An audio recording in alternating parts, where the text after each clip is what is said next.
What's going on, everybody? It's Zach Conway back again with another review.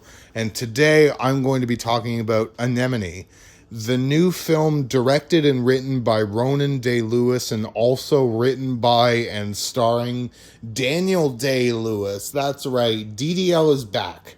Now, There Will Be Blood is one of my favorite movies of all time. Same with Phantom Thread. I was never really the biggest DDL head until PTA kind of turned me on to his acting, I guess, like with There Will Be Blood and Phantom Thread, two of the greatest performances ever to be put to film. I think that Reynolds Woodcock is one of the greatest characters in film history, if I'm being 100% real with you.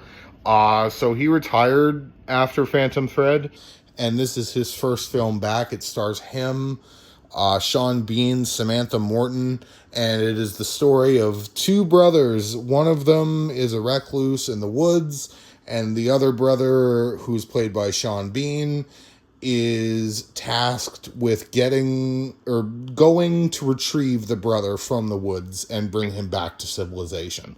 Now, I was interested in this film as a performance piece from Daniel Day-Lewis. I'm a fan, like I said, and it's been not like to have him back in films and acting in movies is a very good thing, and I'm very happy. But it brings me no pleasure to say this movie fucking sucks. I was not a fan. It feels like I did a bit of research, and Ronan Day-Lewis was a painter and an artist before he got into filmmaking, and you can tell because this movie feels like a pretentious art student that got like an indie budget, and the only reason why this movie was made is because it has Daniel Day-Lewis in it, and has the Day-Lewis name. Because if it didn't have anything to do with Daniel Day-Lewis or the Day-Lewis name, it would not have been made. Because man, this is such a baffling movie. And like, listen, I'm not an idiot, right? Like, I know what you're thinking. You're like, oh, he's just an idiot. He didn't get it. This movie is just stupid. Like, spoilers for this movie, I guess. They do the fucking Magnolia raining frogs thing for no reason. It's not explained at all. And then he sees beforehand, he sees some weird, like, fucking creature, and it makes no sense in the context of the film. It teases at these fantastical elements and doesn't follow through on them. I would have liked a bit more of a genre bend with this one. I honestly thought it was going to turn into a horror movie, and you could put this under the horror genre. I would put it more in the psychological thriller.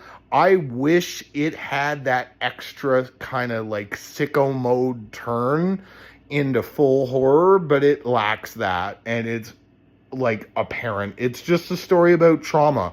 This movie would have been fixed if therapy was around like more in the 1980s for men, because I think this is when this is set, as the 80s.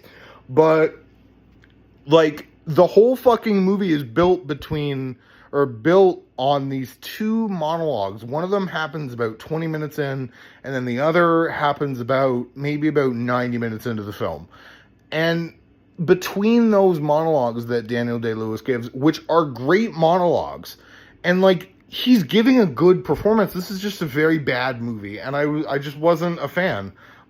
I like all the actors involved. Samantha Morton, everybody gives a good performance. Like, Sean Bean's good as well, but it's just very poor writing and just not. I just wasn't a fan. It felt like it was way too pretentious and trying to be high art. And listen, there's a very high difference I fucked that one up. There's a very big difference between trying to be like highfalutin art and then actually being that. When you are like high art, you don't have to state that you're high art. That's what this movie does, and it just infuriated me. And it's shot well. I believe it's the same cinematographer as Love Lies Bleeding. The cinematography is great. It looks and sounds great. Bobby Krilick, who is known for doing Ari Aster's films since Midsummer, his score is good. And like I said, it looks and sounds great. It's just a lot of the screenwriting was just not up to snuff with the actors and just everything involved. It felt very much like a student film from a reject art student. And so yeah, I'm sorry, and I look forward to what Daniel Day does in the future, but just none of this, please. Just better than, call Marty, call Scorsese, please. Just something other than this shit, man. 1.5 out of 5 on my rating scale. Please like, share, and subscribe, and I will see you guys in the next review. Toodles.